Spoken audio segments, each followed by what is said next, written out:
संयुक्त किसान मोर्चा के आह्वान पर भारतीय किसान यूनियन के पदाधिकारियों ने बबैन में महंगाई के विरोध में सरकार के खिलाफ जमकर प्रदर्शन किया।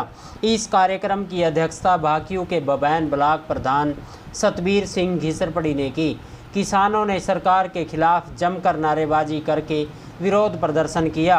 किसान नेता नायब सिंह पटाक माजरा ने बढ़ते पेट्रोल, डीजल और गैस सिलेंडर के दामों के विरोध में गैस चूल्हा और कंबाइन में धक्का मारकर रोष प्रदर्शन किया।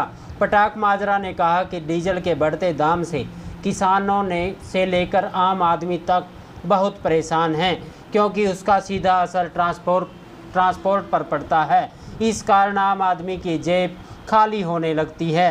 नायब सिंह ने कहा कि सरकार को पेट्रोल और डीजल पर लगने वाली एक्साइज ड्यूटी और टैक्स में कटौती करनी चाहिए ताकि जनता को राहत महसूस हो।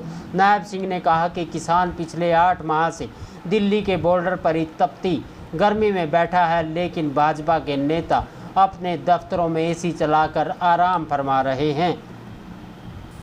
सरकार का किस तरीके का अड़ियल रवैया, आज सरकार नाम की चीज नहीं रही।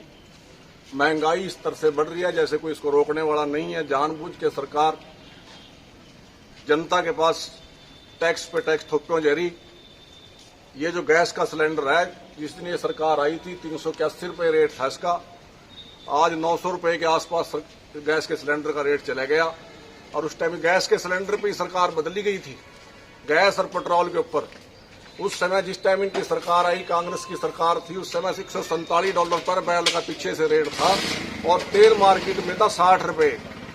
उसके बाद पीछे से तेल टूटता चला गया। लॉकडाउन के अंदर पिछले साल $22 पर बैरल का रेट था सिर्फ। और जैसे पीछे से तेल का रेट टूटा, इन्होंने पूरी तरीके से भारी रेट बढ़ा दिया। 25 रुपये एक महीने के अंदर रेट बढ़ा था पिछले साल, और 10-10 रुपये कई बार रेट बढ़ाया। क्या तेल टैक्स इतना है, सरकार के तेल के ऊपर टैक्स इतना है कि 65 रुपये टैक्स और 35 रुपये तेल का रेट है। इतना भारी भरकम। अब पीछे से तेल का रेट बढ़ना शुरू हो गया, ये अपना टैक्स वापस नहीं ले रही। जनता को एक दिन भी जो सस्ता पीछे से रेट होया तो उसका फायदा नहीं दिया। एक से एक वो है गैस का सिलेंडर। देखिए क्या पोजीशन आज गैस के सिलेंडर की, गरीब से गरीब आदमी गैस यूज करता है, लेकिन ये भी आज कितनी दूर चला गया, दुगुना है गैस के टाइम के अंदर। कहां लगे, किसान को इस तरीके से बर्बाद कर दिया। एक पॉलिसी और लेके आए हैं, अभी पूरा लूट से लूट, भारी भरकम लूट का काम इन्होंने बना दिया।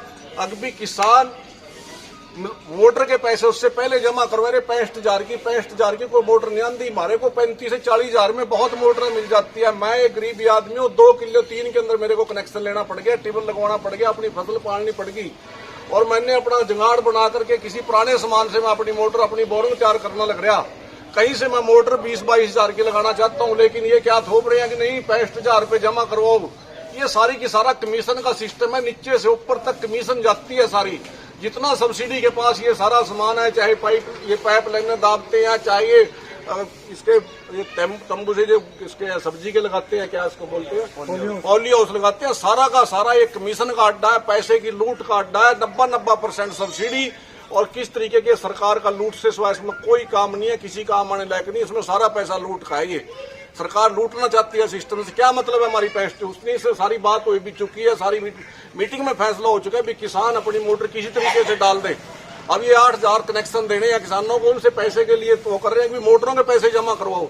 ये नहीं करेगा। किसानों से भी आह्वान करते हैं कि कोई भी अपने पैसे इसमें जमा ना करवाएं खाते के अंदर। जो 65,000 रुपये मांग रहे हैं, किसान अपनी मोटर किसी तरीके से कहीं से खरीदे, खुली तरीके से आजाद है, वो अपनी मोटर लेकर के करेगा। हमें सरकार के अड़ल रवैये से डटना पड़ेगा, इनके साथ लड़ना पड़ेगा, इनका पूरा विरोध करना पड़ेगा, तब जाके हम अपना काम में कामयाब होंगे। नहीं सरकार तो बिल्कुल से ऐसे देखती है भी किसान इससे लुटो जो कुछ लुटा जाए। टैक्स इस तरीके से बढ़ाती जा रही जैसे किसान कोई नहीं है। किस तरीके से किसान अपनी फसलों के लिए वहां पे बैठा, आज तक कोई सुनाई नहीं है, इसको बेवकूफ समझ रहा।